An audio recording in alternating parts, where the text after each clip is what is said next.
Afternoon and welcome to afternoon mid day report. ఈరోజు market చూస్తే కనుక రోజంతా కూడా ఒక కన్సాలిడేషన్ ట్రెండ్లో ఉంది. రోజంతా కూడా చూస్తే కనుక మార్కెట్ ఒక మైనర్ కరెక్షన్లో ఉంది. ఈరోజు మార్కెట్ చూస్తే కనుక ఓపెనింగ్లోనే ఒక మైనస్ ఇంటర్నేషనల్ మార్కెట్స్ క్రూజ్ తోటి మన మార్కెట్ పడటం చూసాము. పడిన తర్వాత ఇంచుమించు 9600 కీలకమైన సపోర్ట్స్ లెవెల్కి వచ్చి మార్కెట్ దానిపైన ప్రస్తుతానికి ట్రేడ్ అవుతుంది.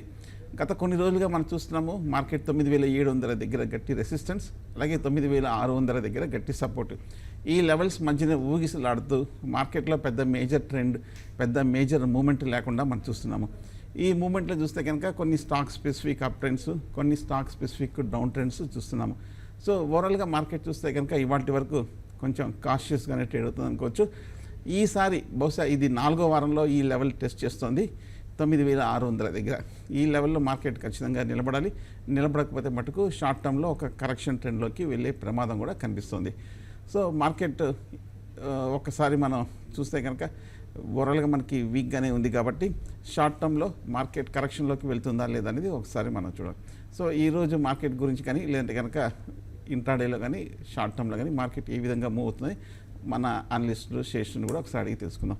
సో చెప్పండి, ఇవాళ మార్కెట్ చాలా కాలం తర్వాత ఒక కన్సాలిడేషన్ అవుతూ కొంచెం వీక్ ట్రెండ్ తర్వాత ఇవాళ ప్రస్తుతానికి బాగా డేలో దగ్గర ట్రేడ్ అవుతుంది. సో ఇది నిలబడుతుంటారా? ఈ సపోర్ట్ నుంచి ఇది బ్రేక్ అయ్యే అవకాశాలు ఎక్కువ ఉన్నాయంటారా మీ ఉద్దేశంలో? అంటే ఎగ్జాక్ట్గా మనకి గ్లోబల్ ట్రెండ్ అనేది మనం మీద ఆధారపడి ఉంటుందండి. ఎందుకంటే ఈరోజు మార్కెట్స్ ఓపెనింగ్ కూడా చూసుకుంటే మనకి గ్లోబల్గా బాగా నెగిటివ్ ఉండడం కారణంగా నెగిటివ్లో ఓపెన్ అయినాయి. తర్వాత అక్కడ నుంచి రికవరీ ప్రయత్నం చేసినా కూడా గ్లోబల్గా ఎటువంటి ఇంప్రూవ్మెంట్ కనపడలేదు. అక్కడ మార్కెట్స్ అన్నీ కూడా దాదాపు అన్నీ మైనస్లోనే మనకి క్లోజ్ కావడం చూసాము. ప్రస్తుతం యూరోప్ మార్కెట్స్ కూడా కొంచెం వీక్గానే ట్రేడ్ అవుతున్నాయి. కాబట్టి రేపు ఎల్లుండిలో గ్లోబల్ మార్కెట్స్ అంటే లాస్ట్ ఈ రోజు వచ్చిన డౌన్ ట్రెండ్ కానీ ఆగితే మన మార్కెట్స్ కూడా డౌన్ ట్రెండ్ ఆగొచ్చు. ఎందుకంటే చెప్పలేము. ఎందుకంటే ఒకవైపు ఏమో మనకి F&Oలో డేటా కానీ గమనిస్తే బాగా లాంగ్స్ రిటైల్ పార్టిసిపేషన్ అంతా కూడా లాంగ్ ఉన్నారు. అయితే FIs కొంచెం నిన్నటి రోజు ఎక్కువగా పుట్ ఆప్షన్స్ని తీసుకోవడం చూసాము.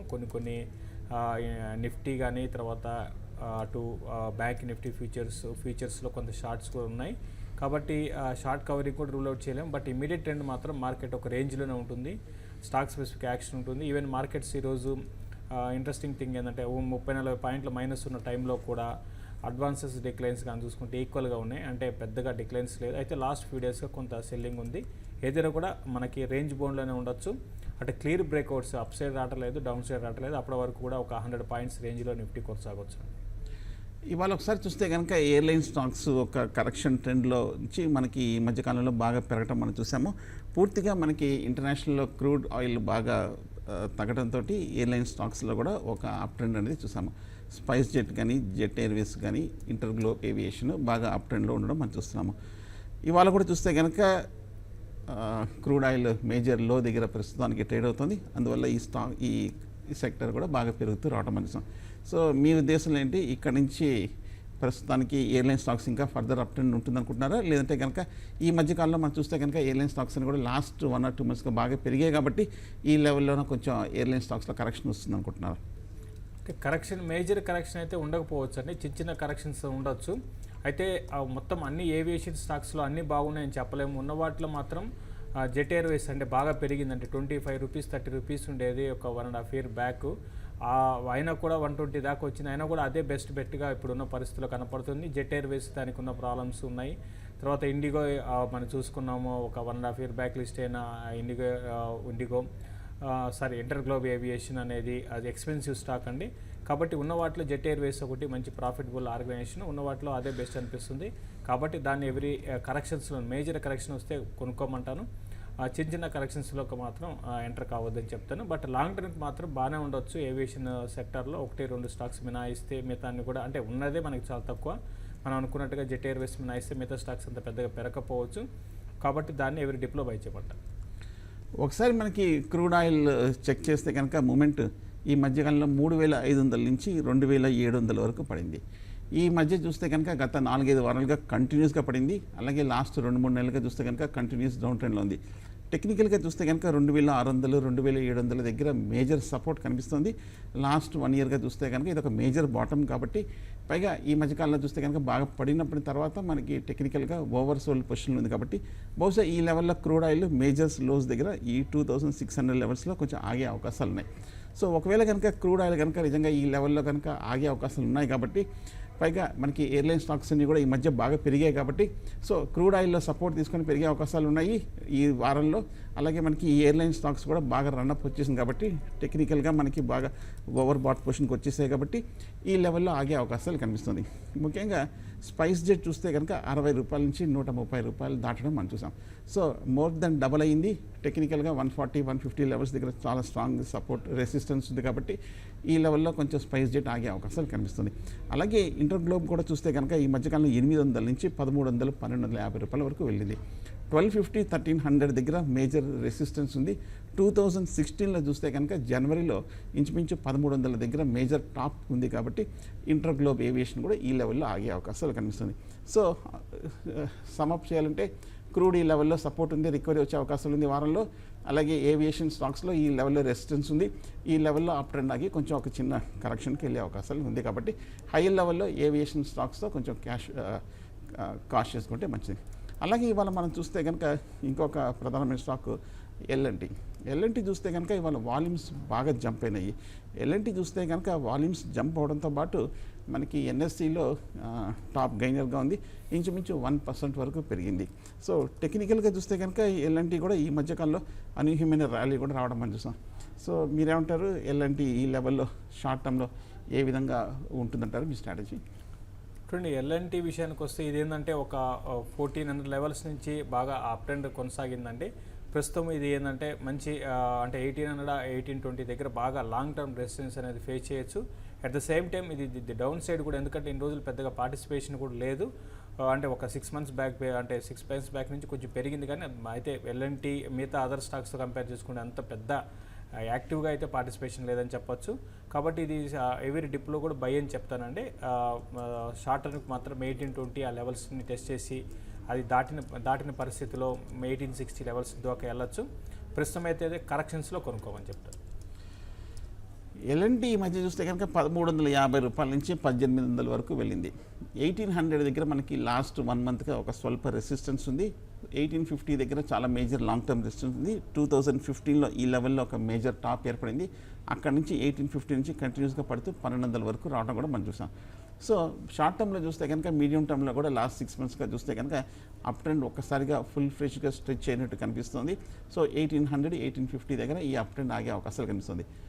వీక్లీ చార్ట్లో ఓవర్ బాట్ పొజిషన్కి వస్తుంది. Short term medium top cares కూడా పూర్తవుతుంది. రెసిస్టెన్స్ లెవెల్స్ కూడా మీట్ అవుతుంది కాబట్టి, సో ఒకవేళ ఉన్నాయంటే కనుక షార్ట్ టర్మ్లో 1800-1850 దగ్గర మేజర్ బ్యారీ ఉంది కాబట్టి ఈ లెవెల్లో షార్ట్ టర్మ్లో ప్రాఫిట్ బుక్ చేయొచ్చు. ఫ్రెష్ ఎంట్రీ అయితే ఈ హైయర్ లెవెల్లో కొంచెం రిస్కీ అవుతుంది. అలాగే ఇంకొక చెప్పుకోదగ్గ స్టాక్ మనము హిందుస్థాన్ లీవర్. ఇవాళ కూడా చూస్తే కనుక ఇంచుమించు ఒక 1% వరకు పెరిగింది. ఈ స్టాక్ చూస్తే కనుక ఈ ర్యాలీలో, అంటే మొన్న 2017 అంటే మొన్న జనవరిలో ఒక 6 నెలల క్రితం ఇంచుమించు 800 రూపాయల దగ్గర ట్రేడ్ అయిన ఈ స్టాక్ మనకు అనూహ్యమైన ర్యాలీ చూసాము. ఇంచుమించు 1100 కూడా దాటడం మనం చూసాము. అంత క్రితం మూమెంట్ చూస్తే కనుక లాస్ట్ 1 ఇయర్గా ఈ స్టాక్ బాగా సబ్డ్యూడ్గా ఉంది. ఒక సైడ్ వేస్ కన్సాలిడేషన్లో ఉంది. చాలా కాలం ఒక కన్సాలిడేషన్ తర్వాత ఇప్పుడు లాస్ట్ 1 ఇయర్గా పెరిగింది. సో హిందుస్థాన్ లీవర్ గురించి మీరేమంటారు? ఇంచుమించు 1100 దగ్గర ఉంది. రన్అప్ కూడా వచ్చేసింది. టెక్నికల్గా ఓవర్ బాట్లో ఉంది. ఎఫ్ఎంసీజీ స్టాక్స్ అన్నీ కూడా బాగా రన్అప్ వచ్చాయి. సో హిందుస్థాన్ లీవర్లో ఏ విధమైన స్ట్రాటజీ తీసుకుంటే మంచిది? ఇప్పుడు హిందుస్థాన్ లీవర్ ఇది ఇప్పుడు ఈ టైంలో లాంగ్ వెళ్ళడం అంత సమంజసం కాకపోవచ్చు అండి. ఎందుకంటే ఇది ఆల్రెడీ మనం చూసాం 880 ఆ లెవెల్స్ నుంచి నాన్ స్టాప్గా పెరుగుతూ వచ్చింది. ఇది ఈ లెవెల్లో కొంచెం ఆగొచ్చు. అంటే మాన్సూన్ అనేది దీనికి సపోర్ట్ చేసింది. మాన్సూన్ బాగుండడం కారణంగా సీజనల్ ఒకటి సపోర్ట్ ఉంది. తర్వాత దీనికి తోడు జిఎస్టీ బిల్ పాస్ కావడం, అంటే జిఎస్టీ బిల్ కంప్లీట్ కావడం అనేది కూడా పాజిటివ్ అంశము. ఏదైనా కూడా ఈ లెవెల్ మాత్రం వద్దంటానండి. ఇది ప్రాఫిట్ బుక్ చేసుకోవాల్సిన టైం. అంటే క్లోజర్గా ప్రస్తుతం ఉన్న లెవెల్స్లో ప్రాఫిట్ బుక్ చేసుకొని మళ్ళీ ట్రేడర్స్ మాత్రం వద్దంటాను. ఈ లెవెల్లో ఫ్రెష్ ఎంట్రీస్ అయితే వద్దంటాను. ఒకసారి మన బిఎస్సిలో కనుక టాప్ గెయినర్స్ చూసుకుంటే కనుక ఆమ్టెక్ ఆటో ఇంచుమించు ఒక 10% వరకు పెరిగింది. జిఎంఆర్ ఇన్ఫ్రా ఒక 6% వరకు పెరిగింది. జయప్రకాష్ ఇండస్ట్రీస్ 4% వరకు పెరిగింది. రిలయన్స్ కమ్యూనికేషన్ ఒక 4% వరకు పెరిగింది. ఒకసారి గమనిస్తే ఈ 4 స్టాక్స్ బేరిష్లో ఉన్న స్టాక్స్. ఆమ్టెక్ ఆటో ఈ మధ్య మనం చూసాము ఎన్పిఎస్ డెట్ సమస్యతోటి కంటిన్యూస్గా పడుతూ వచ్చింది, మనకి బాగా బేరిష్గా ఉన్న స్టాక్. జిఎంఆర్ కూడా చాలా కాలం మనకి బేరిష్ అయిన తర్వాత ఈ మధ్యకాలంలో మనకి 14-13 రూపాయల దగ్గర నుంచి 21 రూపాయలు వెళ్ళటం మనం చూసాం. జేపీ కూడా చూస్తే కనుక చాలా కాలం కూడా ఈ స్టాక్ కూడా ఒక డెట్ ఇష్యూస్ తోటి మనకి అండర్ పెర్ఫామ్ చేస్తూ ఈ మధ్యకాలంలో పెరిగింది. రిలయన్స్ కమ్యూనికేషన్స్ కూడా చూస్తే కనుక బాగా వీక్గా ఉన్న స్టాక్. సో ఈ 4 స్టాక్స్ ఇవాళ చూస్తే కనుక ఏ గ్రూప్లో బిఎస్సిలో ఒక మేజర్ టాప్ గెయినర్స్గా ఉంది. సో వీటి గురించి మీ అభిప్రాయం ఏంటి? ఇన్వెస్టర్స్ ఏ విధమైన స్ట్రాటజీ చేసుకోవాలి? Stocks Amtek auto, GMR, JP, Reliance communications. ఇప్పుడు ఆర్కామ్ని కంప్లీట్గా అవాయిడ్ చేయమంటానంటే జేపీని కూడా అడిగినట్టున్నారు, జేపీ అసోసియేట్స్ని. దాన్ని కూడా అది అంటే బాగా పెరిగింది రీసెంట్గా, దాన్ని కూడా ఇన్వెస్ట్మెంట్ ఈవెన్ ట్రేడర్స్ కూడా మనం దాన్ని ప్రెడిక్ట్ చేయలేం కాబట్టి రెండు కూడా స్టాక్స్ ఏదంటే అటు లాంగ్ వెళ్ళినా రిస్క్ అవుతుంది, ఈవెన్ షార్ట్ వెళ్ళినా కూడా రిస్క్ అవుతుంది. అయితే ఆర్కామ్ని మాత్రం ర్యాలీస్లో షార్ట్ సెల్ చేయమంటారు, ఎవ్రీ ర్యాలీలో కూడా సెల్ చేయమంటారు. అంటే ఇంత పడింది కదా అని బయింగ్ అయితే వద్దంటారు. మీరు చెప్పిన వాటిలో మాత్రం ఆమ్టెక్ ఆటో కూడా వద్దంటానండి. ఆమ్టెక్ ఆటో కూడా లాక్డౌన్కి అయితే వద్దు. కాబట్టి అన్నీ కూడా కొంచెం కాషియస్గా ఏంటంటే కొంచెం ర్యాలీస్లో ఎగ్జిట్ అయ్యే స్టాక్స్ ఏనండి. ఇవాళ ఇంకొక చెప్పుకోదగ్గ స్టాక్ చూస్తే కనుక గోవా కార్బన్. ఈ మధ్య చూస్తే కనుక ఈ 7 సెషన్లో ఇంచుమించు 60% పైన 60% పైన రిటర్న్స్ ఇచ్చిన స్టాక్, కంటిన్యూస్ అప్ ట్రెండ్లో ఉన్న స్టాక్. ఇవాళ ఒక 4.5% వరకు పెరిగి 255 రూపాయల దగ్గర ప్రస్తుతం ట్రేడ్ అవుతుంది గోవా కార్బన్. ఈ మధ్య చూస్తే కనుక ఒకసారి ఈ జనవరి లో నుంచి చూస్తే కనుక 100 రూపాయలు 110 దగ్గర కన్సాలిడేషన్ అయ్యి ఇప్పుడు 250 రూపాయల వరకు వెళ్ళింది. సో టెక్నికల్గా చూస్తే కనుక బాగా బుల్లిష్గా ఉన్నప్పటికీ ఈ స్టాక్లో చాలా స్ట్రాంగ్ రన్అప్ వచ్చింది. కార్బన్ రిలేటెడ్ స్టాక్స్ అన్నీ కూడా బాగా బుల్లిష్గా ఉన్నాయి. సో ఎక్స్ట్రీమ్లీ రన్అప్ హ్యూజ్గా వచ్చేసింది, ఓవర్ బాటిల్ ఉంది. ఈ స్టాక్ గురించి మీ అభిప్రాయం ఏంటి? చూడండి, ఇటువంటి స్టాక్స్ అన్నీ కూడా ఏంటంటే బాగా పెరిగాయండి రీసెంట్ డేస్లో. ప్లస్ ఇది కూడా చూసుకుంటే 85 రూపీస్ నుంచి బాగా పెరిగి మీరు అన్నట్టుగా బాగా ఓవర్ బాట్ ఉంది. అయితే ఏంటంటే ఇది ఫండమెంటల్స్ పరంగా చాలా స్ట్రాంగ్ ఉంది, అందులో మనకి డౌట్ లేదు. తర్వాత ఫండమెంటల్స్ బాగా ఇంప్రూవ్ అయినాయి. దాని కారణంగా ఏంటంటే ఇటువంటి ఈ జంప్ వచ్చింది. దీనికి తోడు లిక్విడిటీ అనేది కూడా బాగా మనకి ఇప్పుడున్న మార్కెట్లో మనం చూస్తే ఇన్ని రోజులు ఏవైతే స్టాక్స్ పార్టిసిపేషన్ లేదో అవన్నీ కూడా బాగా పార్టిసిపేషన్ అవుతున్నాయి. అయితే దీన్ని కూడా ఇన్వెస్ట్మెంట్కి లాంగ్ టర్మ్ ఇన్వెస్టర్స్ ఎవరి డిప్లో కూడా బై చేయమంటాను. ఇది కూడా ఏంటంటే టర్న్ అరౌండ్ స్టోరీ అండి. సో అలాగే ఒకసారి మనకి మిగతా ఫ్రంట్ లైన్ స్టాక్స్ చూస్తే కనుక సన్ ఫార్మా ఇవాళ మనకి 1% వరకు పెరిగింది. కానీ ఈ స్టాక్ కొంచెం వీక్గా ఉన్న స్టాక్, ముఖ్యంగా యుఎస్ ఎఫ్డిఏ దగ్గర నుంచి అప్రూవల్ రావడంతో మనకి ఇవాళ బౌన్స్ అవడం అని చూసాం. బట్ ఓవరాల్గా ఫార్మా స్టాక్స్ అని గత ఏడాది బట్టి వీక్గానే ఉంది. అలాగే ఐటీసీ కూడా బాగా పెరిగింది. అఫ్కోర్స్ బాగా రన్అప్ వచ్చింది, 230, 220 నుంచి బడ్జెట్ రోజు నుంచి కంటిన్యూస్గా పెరుగుతొచ్చింది. బ్యాంక్ ఆఫ్ బరోడా ఒక స్వల్ప మూమెంట్ మనం చూస్తున్నాము. ఓవరాల్గా చూస్తే కనుక మార్కెట్లో కొంచెం ఇవాళ అడ్వాన్సెస్ 18 కనిపిస్తుంది, డిక్లైన్స్ చూస్తే కనుక బాగా ఎక్కువగా 32 దాకా ఉంది. మనం అలాగే లాస్ట్ ఒక 15 నిమిషాలుగా చూస్తే కనుక మార్కెట్లో కూడా ఒక స్వల్ప రికవరీ అనేది మనం చూసాము. ఒక 20 పాయింట్స్ వరకు నిఫ్టీ కూడా పెరిగింది. సో మీరేమంటారు? ఫైనల్గా మార్కెట్ ఇవాళ 9600 దగ్గర మద్దతు తీసుకున్నట్టు కనిపిస్తుంది. అలాగే బ్యాంక్ నిఫ్టీ కూడా 23700 దగ్గర స్ట్రాంగ్ సపోర్ట్ కూడా కనిపిస్తుంది. ప్లస్లోకి ఇన్ఫ్యాక్ట్ వచ్చేసింది బ్యాంక్ నిఫ్టీ. సో మనం కొన్నాళ్ళుగా చూస్తున్నట్టుగానే మార్కెట్ హై నుంచి పడటం, మళ్ళీ లో నుంచి రికవరీ అవ్వటం, అలాగే ఈ రికవరీ సస్టైన్ అవుతుందంటారా? లేదంటే కనుక ఈసారి ఏమైనా కొంచెం కరెక్షన్లోకి వెళ్ళే ఉద్దేశం ఉంటుందంటారా? చూడండి, అంటే మార్కెట్ చాలా స్ట్రాంగ్ రికవరీ అనేది చూసామండి. దగ్గరగా లో నుంచి కానీ చూసుకుంటే నిఫ్టీ 9615 నిఫ్టీ ఫ్యూచర్లో ఇప్పుడు 9656 దాకా వచ్చింది. ఇక్కడ కొంచెం ఆగొచ్చు అండి. 9640 దగ్గర నిఫ్టీకి కొంత రెసిస్టెన్స్ ఫేస్ చేయొచ్చు, ఇంటర్డే రెసిస్టెన్స్ ఇక్కడ ఆగొచ్చు. మళ్ళీ ఒక 10 నుంచి 15 పాయింట్లు, మళ్ళీ ఇంకొక 10 to 12 పాయింట్స్ దాకా మళ్ళీ డిప్ రావచ్చు. ఏదైనా కూడా ఈరోజు క్లోజింగ్ మాత్రం కొంచెం మైనస్లోనే క్లోజ్ అయ్యే అవకాశాలు ఉన్నాయి. ఇక్కడ నుంచి అయితే పెద్దగా అప్ ట్రెండ్ అయితే ఉండకపోవచ్చు. అయితే బ్యాంక్ నిఫ్టీ పాజిటివ్ రావడం కొంచెం సర్ప్రైజింగ్గా ఉంది. ఏదైనా కూడా పిఎస్యూ బ్యాంక్స్ ఈరోజు కొంచెం సపోర్ట్ చేస్తున్నాయి. మార్కెట్స్ మాత్రం ప్రస్తుతమైన లెవెల్స్లో ఆగడానికి అవకాశం ఉంది. ఓవరాల్గా నెక్స్ట్ కమింగ్ డేస్లో కూడా ఇదే కంటిన్యూ రేంజ్ బౌండ్ ట్రెండ్ అనేది కంటిన్యూ కావచ్చు. సో ఇది mid session market report. Market కొంచెం 15 మినిట్స్గా రికవరీ అవుతుంది. ఇంట్రాడే రెసిస్టెన్స్ 9650 దగ్గర కనిపిస్తుంది. నిన్న సపోర్ట్ ఇవాళ రెసిస్టెన్స్ అయింది. 9650 పైన కనుక సస్టైన్ అయిందంటే మళ్ళీ పాజిటివ్ ఇండికేషన్ కనిపిస్తుంది. So thank you very much. మళ్ళీ 4 క్లోజింగ్ రిపోర్ట్లో కలుద్దాం.